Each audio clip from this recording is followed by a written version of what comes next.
All right, thanks for tuning in, everybody. I got a great guest for the show today. Her name is Holly. You want to give a shout out to all the listeners? Hey guys, how's it going? Thanks for being here. Thanks for taking the time to share your truth with us today. I really appreciate it, and I'm looking forward to this. Thanks for having me. Awesome. So a little fun fact about Holly here, or random fact: she was named after a carburetor, like the kind you can find in a car, carburetor in a car. And at the age of 4, she could disassemble it and reassemble it. So, she knows a thing or two about vehicles if you ever want to have a chat with her about that. So one thing I like to do with one thing I like to do with every guest is start the show off with what's one thing you're grateful for and why. So, the thing I'm most grateful for today is the relationship that I have with my daughter. And I'm grateful for that because in the last days of my using, she wanted nothing to do with me. And it took almost 2 years before she really wanted anything to do with me when I came into recovery. I had lots of proving to do. Come on, you did it, right? And Yeah, now we you have talk that every day relationship. now. Awesome. She calls me every day, and I'm like, is this real? I Very love cool. it. I love it. Awesome. So Awesome. grateful. If you guys could see the smile right now, it's pretty amazing. So you want to share with us about your childhood upbringing, things like that? Sure. So I had a really chaotic childhood. I was trafficked from the time I was 2 till I was 13. And, there was times where when I got on a plane, I didn't know if I was going to end up in a high-end hotel room or a fucking cage. It was just that simple. And my mother dubbed me the dirty little liar. Um, I won't tell her story, but she too was a victim. And she enjoyed the money coming in. And so I would try to tell my dad and my dad's side of the family, and she had them totally convinced I was a liar. And my dad has been using his whole entire life himself. And I have witnessed a lot of violence, a lot of alcohol and drugs. Yeah, it was just super, super chaotic. Do you have any siblings that had I to go through do. this too, or I yeah? do. I have a sister who's 4.5 years younger than me. Um, she went through pretty much what I went through. That's And I just don't tell her side of the story because she's a little bit more private about that. And that's something that is hard to do when you have a sibling. It's this mm-hmm. is my story and you're involved in my story, but I can't tell your story. So I try to just be very mindful about what I share about her experiences. Makes sense. So Makes sense. And we want to hear your story. So that's why we got you on here, right? Um, growing up then, uh, how difficult was it? Like, was schooling an issue? Things like that. definitely. I didn't learn the same as other kids did. So I was always behind. I was always trommed out because I would be sent on trips to be trafficked, and I would come back with bruises and, the whole black eyes and you name it. And none of my teachers bothered to help me or even question what was going on with me. Why, I can't tell you. Um, but what I do know is I failed everything. So, grade 3, I was already smoking and doing drugs and stuff, walking to school. And kindergarten, I was expelled twice, actually, from 2 different schools because I was violent. I was like a feral child. And grade 5, I dropped out and was like, I'm done with school. I don't need it anymore. Tried to go back in grade 7, couldn't cut it. I didn't understand and I didn't learn the way the other kids learned. And I thought that I was less than because of that. And I didn't feel like I fit in. That's a pretty shitty spot to be at that age, right? So Yeah. yeah, I can relate to like just part of my story. I think I was somewhere around the age 5, and I haven't shared this yet, but and I read it in like a criminal report later on about going to counseling when I was a kid for threatening to run away and kill myself at the age of 5, and I don't know what kind of trauma I went through at that point, but Yeah. it's pretty crazy to learn something at that age, right? Or be that young and that Yeah. have a concept of that, right? So Oh, definitely. You had to have learned it somewhere, mhm. right? Children 100%. live what they learn and learn what they live, and I'm a firm believer of that. How old were you then? You said you're grade three, started doing drugs or introduced to it. Like, can you explain to us how that came about? So I didn't realize I was 2 years old the first time I had dope put in my body, but through court documents that I secured later on in life, wanting to know what happened to me, because I had memories that were coming in and out. They put heroin in my tiny little body to make me docile so that I wouldn't fight back. And I could never understand why every time I came home, I was violently ill. And it makes sense now. I mean, opiate withdrawal is a very serious thing, and for a child to go through is pretty intense. And then besides that, I was 4 years old the first time I got loaded, like loaded. And I was on the back of my dad while he was on a rubber dinghy, and he'd pass his beer up and I'd slam it, and he thought I'd spill it all or whatever the case. And I just kept slamming beers. And the next morning they were laughing at me while I drugged myself along the shag carpet. Oh, shoot, that didn't date me, did it? As I drugged myself along the carpet and I was puking, and they thought it was hilarious. And I was allowed to drink in front of my parents from a super young age. I've got pictures of me 4, 5, 6, 7, all the way up drinking. So, Do you remember? Yeah, so I get that you didn't willfully, like you willfully, but you didn't willfully like do it at that time. Um, at what age did you find yourself wanting or craving it? You know, like trying to get it yourself for effect, or just where it became normal, I guess. grade three. Yeah. Definitely grade three. I would wait until my parents' friends would pass out and I would go through their pockets and I would steal their dope.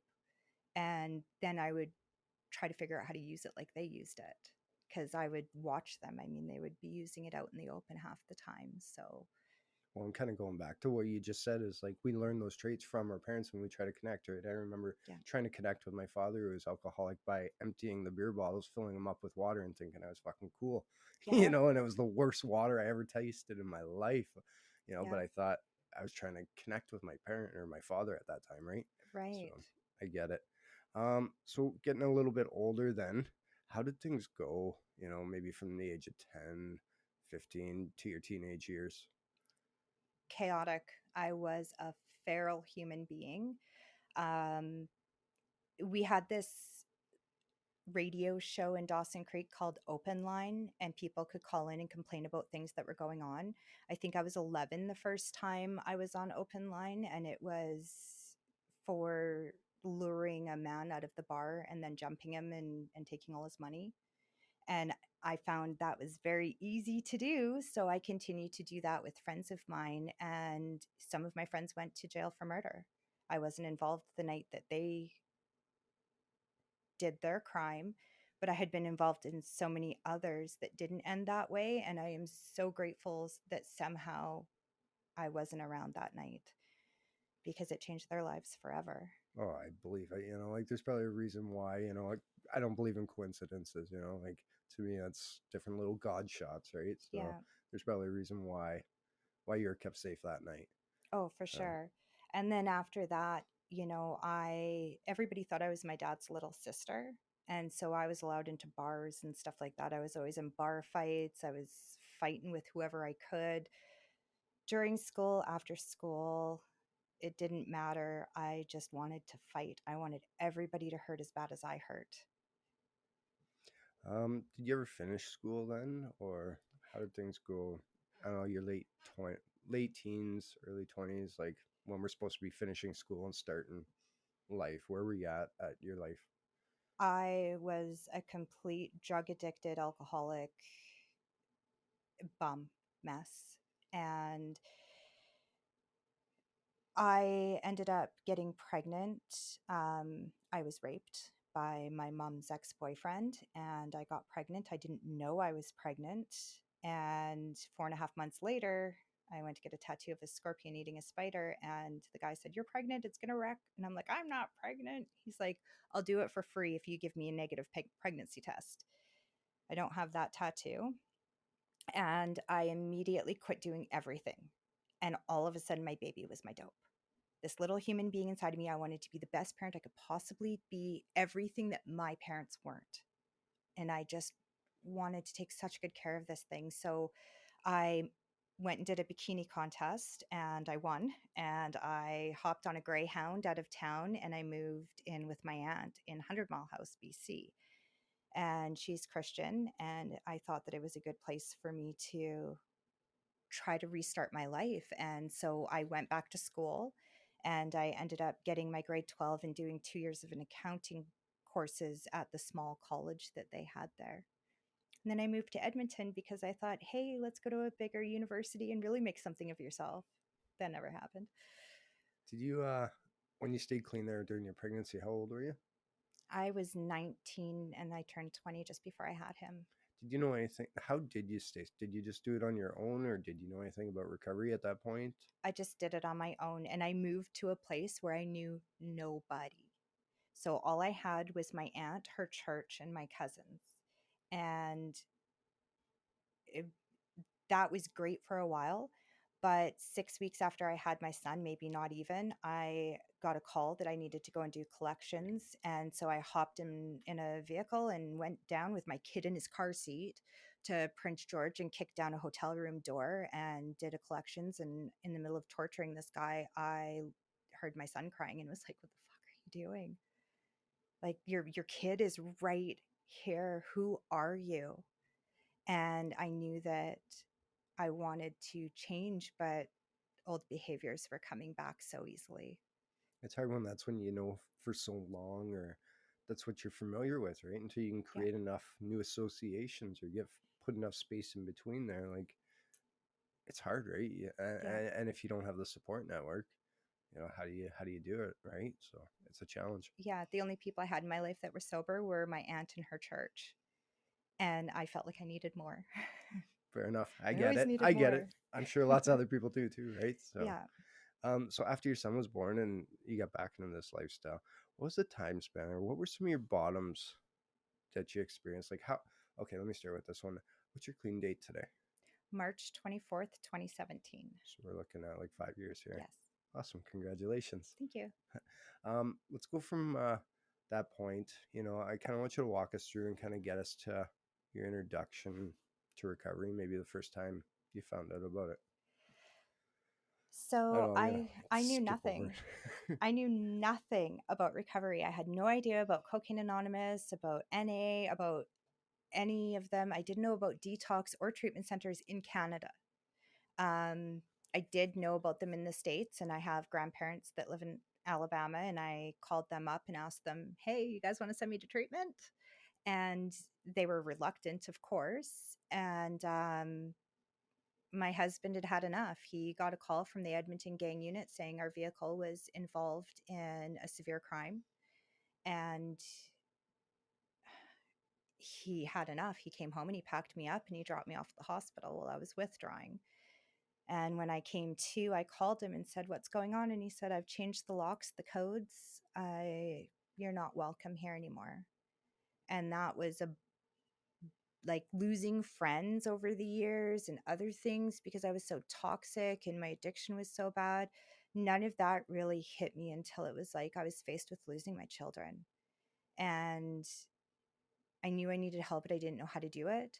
And so at the hospital, the first night, the doctor asked me what my problem was. And I said, well, I'm on this medication and I need to get off. He said, well, your doctor can help you with that. See you later. And I was like, what? You're not going to help me? And so I left and I did what any good addict will do. And what I did best, I picked up. And then I marched myself back to the hospital and I used in front of the doctor. And I said, will you help me now? And he said, you just need detox. So I went to detox by ambulance. And I remember my first meeting, I was very angry. There were people hugging and shaking hands and laughing. And so I started screaming, what the fuck is wrong with you people? We're all dying in here and you guys are throwing a party. And this lady that brought me downstairs said, shh, you might hear something that'll save your life. And I can't tell you what that was. I don't remember, but I can tell you that I'm still here today because of that. And I immediately went upstairs and I said, "What can I do next? What do you do after this?" And they said, "Well, most people go to treatment." Okay, let's go to treatment then. And I went to treatment. I was in a wheelchair at the time. My health had declined really bad from Lyme disease, connective tissue and muscle disease, celiac disease, like all these autoimmune crap. And I didn't know what my life was going to look like without drugs and alcohol. And I was really afraid. And when I got there, they had meetings. And in the meetings, I kept hearing all of this really good advice, like get a big book, get a sponsor, do the steps, get a home group, get into service, like all these great things. And then I heard, and then you got to get a higher power. And that's where the brakes halted. As a young child being trafficked, I was put on my knees afterwards to pray for men who had hurt me because it was my fault they hurt me. And I thought, fuck that God. And as an adult, right after I had my son, I married a Jehovah's Witness and he heavily abused me and my son. And it was super traumatic. And they disfellowshipped me for leaving him, even though he was the one hurting us. And I thought, I don't want no part of God if this is what it is. But as I went through, they extended my stay from 3 weeks to 6 weeks because they seen how hard I was working and I was trying to do everything possible. And I finally decided that, okay, I'm going to do this thing. So I enrolled myself in a Christian based treatment program. And the day before I was supposed to go, they told me I couldn't because I was on a medication they don't support. And I hit my knees after begging. That didn't work. I hit my knees and I cried out, Abba, Abba, God, whatever your name is, help me. Because if I leave these doors, I'm dead. I'm toast. And I know that. And not even 5 minutes later, this young girl comes walking past and she asked me what was wrong and helped me to my feet. And she gave me a number to a different spiritual treatment center. And I went there. And I guess you could say that I became a bit of a treatment addict. I felt like I needed to stay in treatment. But at the end of my 42-day stay at the next place, I had a really good relationship with my higher power. Everything was going strong, everything was going good. And then I got a phone call that Tiffany passed away, and she was 16 years old. Sorry. Well, don't be. And that rocked my world, but I didn't fucking use. I didn't use, right? I did everything I was told to do. Thankfully, I was still in treatment. So I had counselors around. I reached out to the people in the fellowship that I had phone numbers for, and I was reaching for these spiritual tools that I had been shown. And they asked if I wanted to stay in a women's transitional center afterwards. And I said, yes, please. I didn't even leave to go to her funeral because I knew that if I left, I was dead. And I had 2 kids to worry about, that I needed to make sure I had a good lifestyle, right? And I didn't want them to end up like that. And so while I was at that women's transitional house, I mapped on the weekends we were allowed out, and the other girls were going to the mall getting their hair and nails done. I mapped out the first meeting of the day to every meeting I could hit until I had to be back at night. And I did that right until I left. It's funny, like the people who want it, and I hate to say this, right? Because everyone, it clicks at different points, right? But you really see the fire, the drive in some people, and that desperation is in swing, right? And that when we Yeah. feel like this is our only other chance at life, right? When Yeah. we've hit our bottom and there's only one direction to live, right? And the things that need to be done, you know. I'm going to ask you a question here because you talked about struggling with the higher power with all the shit that you've been through. How did you develop your higher power or God you choose today? How did you come to that understanding of him, right? So there's a beautiful step that says that you can choose a God of your own understanding. And I got this great sponsor who said it doesn't have to be what anybody else wants it to be. It just has to be what you want it to be. And so it was the God that I always dreamed of. As a little girl, I think I must have been about 8 years old. There was a church on the corner of the block that I used to live on. And I remember going to that church one Sunday and opening the door to see if I could see who God was and ask Him to help me so that I didn't have to keep living the way I was. I couldn't tell which one was God, so I shut the door and ran away. Um, so I guess I'd always had a belief that there is a God, that there is a higher power. Um, it just got really messed up. The conception of it got really messed up. And so going to the spiritual based treatment program I went to, it was Aboriginal, and that really helped me. It it just helped me develop more of an understanding. And then I was able to come back to my Christian roots, that my aunt and my uncle had instilled in me, and accept Jesus Christ as my Lord and Savior again, which isn't for everybody. And I sponsor people who have a variety of different higher powers, and that's okay. Mhm. To me, whatever keeps you clean and sober, that's what matters. Just something bigger and better than yourself that'll take care of us, right? Yeah, because Yeah. I mean, in my world, I was God. I was God. The world started and ended with me. I was self seeking, self centered, self. And I couldn't understand that whatever I seen, if I wasn't there, it never happened. So, like, I'd have friends tell me about cool things that would happen, and I would just pretend that they didn't actually happen because I wasn't there. So, if I didn't see it, and I mean, I'm the all seer, I thought I was pretty big shit. And ignorance is bliss, right? Oh, yes. You know, Looking back. that's funny. That's funny. How long did you end up spending in treatment total then? Almost a year. Yeah. Almost a year. And I figured it didn't take me a 3 week, 18-day stint to get screwed up. And with the amount of severe trauma and mental illness that I had, it was going to take a lot longer for me to get a good grasp on things. What was the fire? What was your motivation that first year? Like, what drove you to stay on this path? My kids and this promise that I kept hearing. There's these readings that they would do during these meetings, and the promises, and all of these things. I was like, I want them to come true. And I was seeing these people in these rooms, and they were happy. The ones that had some serious times, they were happy, and I wanted that. I wanted to feel like I belonged, and the fellowship made me feel 100% included all the time. And I'd never felt like that before, even with closest friends. Yeah, yeah, I can relate to that. I'm sure. So I'm just gonna assume this, or I'm gonna put this out there. With all the shit that you went through to younger, connecting with people, like how difficult was that? Really difficult. I had one really good girlfriend that we did everything together through the years and basically raised our kids together.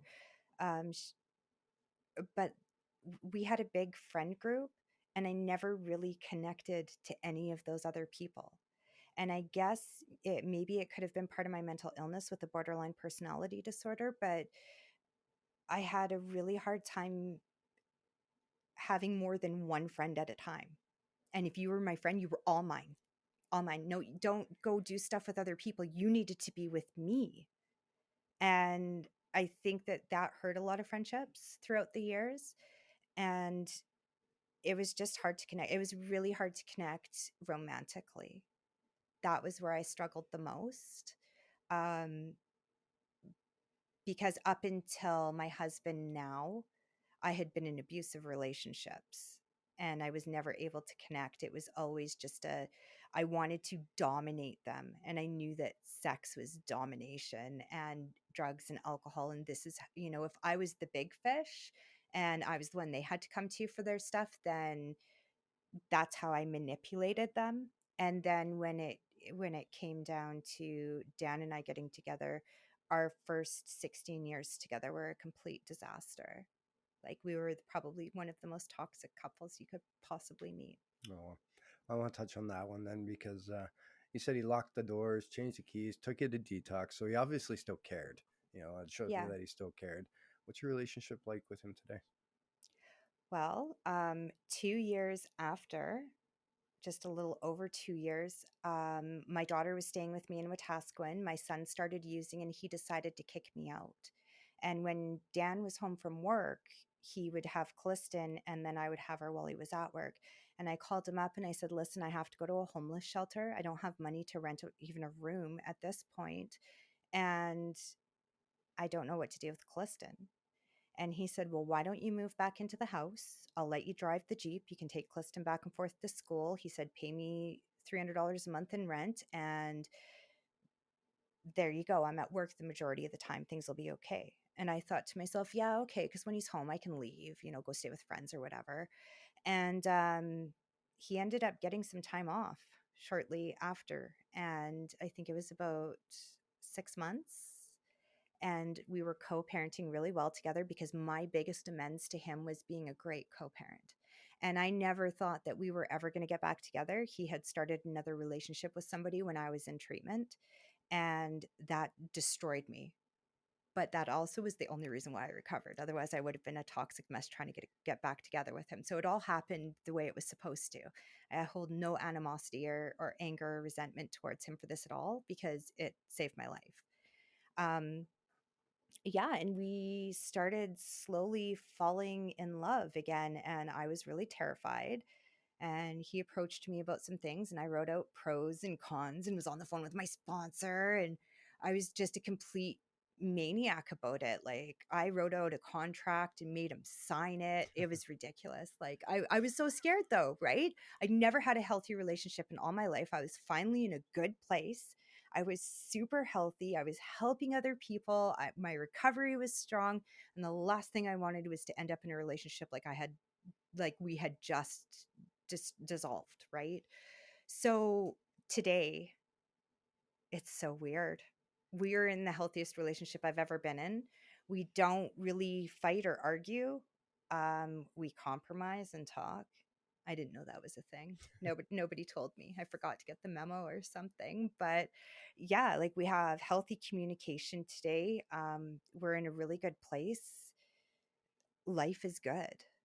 Life is really good. The gifts that recovery has given me have far surpassed what I wrote down the first day with my sponsor when she asked me what I wanted out of recovery. I've got a million times over. How long did it take you to get a sponsor? I got a sponsor right away, but unbeknownst to me, this lady was what they call two spirited, and she kept making up excuses as to why we couldn't start the steps. And she was from Alcoholics Anonymous, and that was the first meeting that I'd went to, and I was like, I need a sponsor, gotta go, right?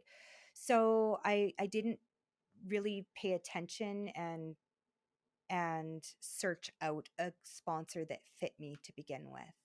And in doing so, I think it was about 3 months. And I was at a meeting at Henwood, and I was complaining about how I just wanted to start the steps because I just want to heal and get over this. And my sponsor came up to me afterwards, and she's like, that's fucking bullshit. She's like, you start the steps immediately. And I was like, will you be my sponsor then? And yeah, and that was the start of a beautiful relationship that I am so eternally grateful for. She was the first person that understood me and loved me when I didn't love myself. Nice. What was your experience with the steps? Like, what did it do for you? Well, 4 and 5 was terrifying. I was scared that my sponsor was going to look at me like I was a monster for the things that I had done and for things that had been done to me. I was scared she might go and tell people. I was scared that she wasn't going to want to be my sponsor anymore. And I had to push through all that fear and tell myself, like, listen, you got over this whole higher power thing. You're going to get over this whole sponsor thing too. And you're going to share it. And when I did, it was the most freeing experience of my life. I had been shaking people my whole life. I just want you to understand me. Why don't you understand me? And I wanted to rip myself out of my body and run away because I hated who I was and I hated that nobody got me. And when I shared it with her, I was very hesitant and slow in the beginning, but the empathy and compassion and the love and concern that came from her was something I've never experienced before in my life. And it gave me the courage to keep going. I'm not going to cry. She gave me freedom that day that I can't ever pay back, even if I do it for 100 extra people. Like, it means so much to me what she did for me that day. Nice. I didn't feel like a monster anymore. Nice. That's amazing. Is she part of your life today? Yes. Yeah. Yes. Should we give a um, shout out to her right now, or yeah? yes, odds crowd, I love you. Jeffries, Awesome. different last name now. Yeah, she changed my life in 100 different ways. Like, even taking me to a heavy metal concert and showing me that, like, I could still go do these really cool things that I love to do without getting loaded. Yeah. I didn't know how to do that before. She took me on my first camping trip where I didn't get loaded. I was like, you guys using secretly somewhere around here? Because this is the first for me. And all of my beautiful first experiences have been with this woman, and I'm just so grateful for her. That's awesome. Like I talk about embracing that everything we do for the first time is fucking scary, Yeah. and it's all brand new because never did anything in my life sober before, so it was all brand new. It was embracing that fear though, or learning how to Yeah. embrace it, like, and that's where all the memories come from, whether it's a good experience or a bad experience. It's still a fucking memory we make. Yes. And we learn, like, well, won't be doing that one again, right? But yeah, I love going to Yeah. shows. That's my escape. That's I'm part of the show today. I like to be crowd surfing. I like to get in the mosh pit. I love to bang people around and get banged around, and it's Right? therapeutic for me. And that fun in recovery. So let's Yeah. transition. What's fun in recovery? Share some more fun in recovery things. Oh, geez, there's been so much fun in recovery, and with people outside of recovery as well. And I would have to say, like, we do things like bowling. We have a fellowship on Friday night that goes for pizza afterwards every night. And, we went last night and the whole place was just hopping. I mean, you would have assumed that you had a whole bar crowd in there on how excited we were and talking and sharing, and everybody completely stone cold sober. And, that's a beautiful, beautiful thing to me. Mhm. Um, like I said, concerts, camping, swimming, road trips, going to conventions in different towns and checking that kind of stuff out, meeting new people around the world. I've been asked to speak several different places, which has been really cool. And I've got to know some super solid people that I never would have got to meet otherwise, because had I not come into recovery, or maybe not even been an addict, we were people that would never have mixed. True story. So Right? fucking true. Like, Yeah. I have all these friends from a variety of backgrounds, from a variety of stories, from a variety of where they are today. And we all have this mutual respect for each other's recovery and this brotherly love, which is the spiritual principle, right? And it's just, yeah, I am so grateful. We've got baseball too. Yeah. Baseball. I can't wait. I might be able to play this year. Oh, well, hopefully, We'll hopefully, see. yeah. Spine holds up okay. You can just be like, I don't even know what. Be a cheerleader, bring some pom poms at the very least, right? Yeah, I Yeah. can do that too. Do you have any role models in your life today? I do. I do. So I have a lady named Louise, and she operates a place called The Journey. And it's where I went to in early recovery. My sponsor sent me. Unbeknownst to me, my sponsor was actually working there that weekend. And it was a super cool surprise. And I had my first breakthrough while I was there. Not going to cry again. Um, so they have this part where her husband comes out and he sits down and he talks to us ladies, and we come from a variety of backgrounds. And he says, on behalf of all of the men who have ever hurt you in your lives, I'm sorry. And I thought, dude, do you know what you're taking on just for me? And then you got these guys too? You're screwed. And not even 3 minutes after he finished, his daughter come walking over and she placed her hand on his head and she started praying for God to take everything off his shoulders that he just took on. And something in me went click. And I was like, that's what forgiveness is. And that's when I learned how to forgive. I didn't know what it was before. And this lady is still in my life today. I love and cherish her. Of course, Odds is another one of my role models because, she's holding it down and she has a great life, and problems come and life on life's terms, and she just bats them right out of the park and keeps on going. And that's what I want to be when I grow up, right? And there's so many other ladies in the fellowship that have some time in that I look up to, you know, in the 5 years that I've been here. I've watched people grow and mature. And it's a beautiful process because it doesn't matter how long you have, you're ever evolving. And Mhm. I've learned that recently with my anxiety coming back after all these surgeries. I've learned that my recovery is down here. Now I got a little anxiety, and I've got to push through it and come back up and hit my peak where I was. And I'm gonna have highs and lows, and that's okay. I Yeah. got people. I Yeah. got you. I got you guys. Yeah. You have family, right? You have Yeah, friends. You got, and what's beautiful is you get to pick and choose who you want in your life today, you know, which is exactly. pretty amazing there, right? Where I'm not having Yeah. to go where I'm accepted.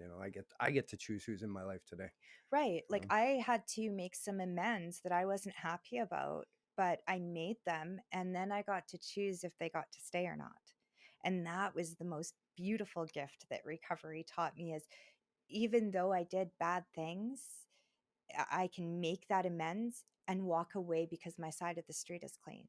mhm. And I love that. And that's another person, Andrew. He was very instrumental in the first 2 years of my recovery in teaching me how to be an adult and how to handle situations that would otherwise baffle me, right? I am a rageaholic coming into the fellowship, and I had to learn how to talk to people without getting angry at them and without crossing their boundaries, and learning how to put my boundaries up. So yeah, it's all learning all the Shit time, is still learning. takes a long time too. Like it doesn't happen overnight, and it doesn't happen in the first year, and like it takes Yeah, fucking years. Like it takes yeah, a long time, and it's everything affects us different, right? And like yeah. like this one, what just popped into my head is balance. How does balance look? Oh, jeez. you know, because when I think Okay. about it, So I'll be working on that here right away. I am no good with balance. I am black or white, all or nothing, work or kids or this or that, and that's just how it was. And so when I came into recovery for the first 2 years, none of my family and none of my friends from my past were in my life. And I dedicated 100% of my time, 100% of the time to my fellowship and working with other ladies and working with my sponsor and whatnot. And so when Dan and I had got back together, I was still like doing all of this stuff and at a meeting every single day and doing all of this stuff. And he was kind of like me over here. So after being away for 2 years, having multiple spine surgeries, now I have to learn how to balance my home life, family life, and my recovery life. My recovery is important. I remember Dan asking me one time, "Are you going to be doing this forever?" And I'm like, "Yeah. Yeah, I am. Because the day I stop is the day I start using again, and you don't like me." And he's like, "No, you're right. Go ahead. Stay in recovery, right?" So I'm gonna learn how to balance better, good luck. I guess. Thank you. I'm gonna need it. I'm going to need it. It's all trial and error. That's what I've come to learn, and with every different thing that happens in life, all of a sudden, it just shifts, and you have to kind of pivot. Pivot's the right word, right? Like Yeah. balance is all about pivoting. Yeah. Got a couple more questions here for you. What are some goals you're working on today? So goals. I actually just asked a lady to be my sponsor on Wednesday night here in Edmonton because I need somebody that's physically here that I can be accountable to. And we've come out with this great new workbook for our fellowship, and I am going to be working on that. I need to be working on resentment and anger. After this accident and the semi driver, I have had some severe resentment and rage. to the point where I'm having dreams of stabbing this guy's wife in the back. And I'm like, whoa, okay, you seriously need to take a look at your life. Like you need to not repress this and you need to deal with it. So I'm going to be dealing with my feelings around the accident, losing 3 years of my life, not being able to do the things I used to love. I can't go to the mosh pit anymore. I have to be super careful. Otherwise, I'm going to need another surgery, and I'm not willing to do that. I can't do the extreme sports, camping, fishing, doing all of that kind of stuff that I've maybe not even baseball. I'm going to try though. Um, so there's lots to work on with that and then working on balance. But I would mostly say I just need to readjust myself. I've been away from the fellowship and for 2 years almost, with the exception of them bringing a meeting to the Glen Rose Hospital while I was in rehabilitation. Thank you, Ronnie and Adrian. That was amazing. Um, yeah, I have to get back to who I was because I loved who I was in early recovery. I loved myself, and now I'm finding I'm just, I look in the mirror and I'm like, ugh, again, you. Yeah, So, and you just one foot in front of the other, right? Like it's just, yeah, and everything takes time. Like it it all takes does. time, and it's just making one step in the right direction, right? So one Yeah. percent every day adds up, right? For sure. And it's been a month that I've been going back to meetings for, and I'm not going to lie, there's days where I spend an hour in my garage before I can open the garage door to leave. Um, but once I get to the meeting and I see everybody that I know and some new faces, I start feeling a little bit more calmer. The anxiety isn't as bad. And I know that real growth happens when you're uncomfortable. So I'm willing to get as uncomfortable as I have to get in order to grow, because Perfect. I staying stagnant isn't for me. I go backwards. I don't stay here. I go that way. So I need to always be pushing forward, and yeah, those are some huge goals for me. Awesome. I think we're pretty much going to wrap it up here at this point. What's something you'd love to leave with the listeners? I'd love to let them know that you can live a life free from the misery, terror, and pain that is addiction and your mind. Our minds, what we think of ourselves, that's what tries to kill us. And there's freedom from that. There's so many resources. There's so many different fellowships. There's treatment centers. There's numerous things that you can do these days. Even just listening to a podcast, because if you don't have time, like you were mentioning earlier, it's huge. You don't have to ever come down again. That was something when I heard it, I was like, what? I never want to come down again. That was hell. So, yeah, you never have to come down again, and life gets better every year you're clean. Awesome. Thank you for sharing that. I think that's pretty much it then. And thank you for sharing your time with us. Thank Thank you you for having me. thanks for sharing your truth. It was a pleasure, honestly. And I hope you guys heard something that really resonates with you. And I will leave you the same way I leave every episode, and that's make memories, take lots of pics, and show the world your smile. Thanks.